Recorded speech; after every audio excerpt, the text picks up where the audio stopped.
আসসালামু আলাইকুম। দেখেন, আমাদের উট ছাগলের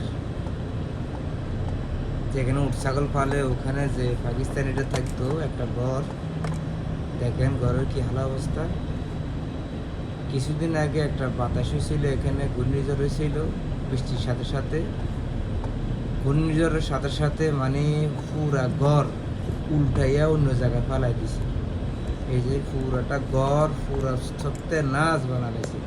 আলহামদুলিল্লাহ কে হতাহতি হয়নি, এখানে কে আহত হয়নি।